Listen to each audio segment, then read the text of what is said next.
Sport has been known around the world for thousands of years. However, it can be defined differently by each individual.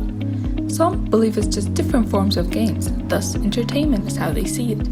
In others' perspectives, it's a physical activity that affects the body systems and lifestyle positively.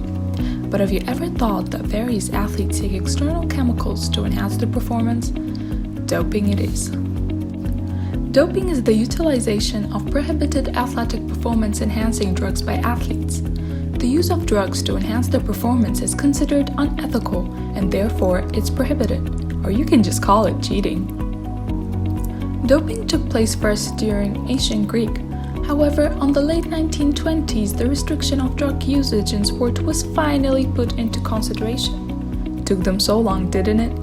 And acting upon the decision, the International Association of Athletics Federation became the very first international sport federation to ban doping. But before banning it, did they think that it could be important or at least have some positive effects on athletes? Probably not. Androgenic agents such as anabolic steroids allow athletes to train harder and for longer periods, recover faster, as well as increase their muscle tone. As for stimulants, they make athletes more aware and able to overcome the effects of fatigue by increasing blood flow and heart rate. Sounds like a perfect athlete to me. But don't let the awesomeness of its effects to brainwash you. I bet the negative ones are way worth you not touching them at all. Let's start by the side effects it has on women. Ladies first! I'll begin with every single lady's worst nightmare. Hair loss. Expected it, didn't you? Followed by many others like irregularities in menstrual cycle, increased sex drive, development of masculine facial traits, and deepening in the voice. Are you sure we're still speaking of ladies here? Moving on.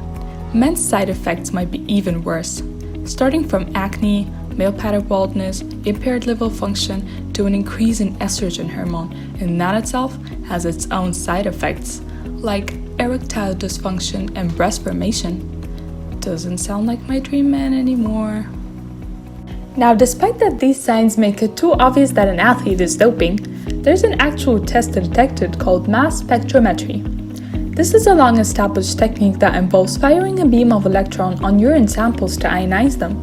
And as each substance has its unique fingerprint, scientists running the test are able to rapidly detect doping.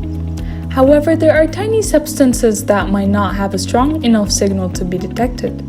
Therefore, blood testing is capable of detecting EPO and synthetic oxygen carriers, but not blood transfusions. And as a result, the World Anti-Doping Agency came up with the Biological Passport. This passport aims to reveal the effects of doping rather than detecting the substance or method itself. It's an electronic document about the athlete and contains certain markers throughout their career. And any dramatic or sudden changes, it alerts the official that this athlete might be doping. Although there has been debates on the passport's accuracy, but it still is used and its results are put into consideration.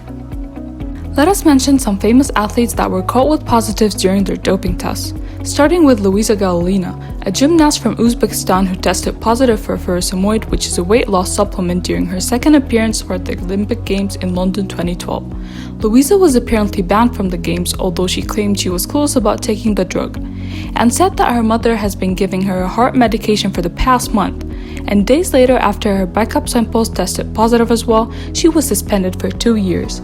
Second going up, the Russian team 2014 and 2016. During the Winter Olympics 2014, when Russia hosted the event, they secretly exchanged the players' blood sample to protect the cheating athletes, and the allegations became worse when recent evidences proved the persistency of doping by the Russian athletes.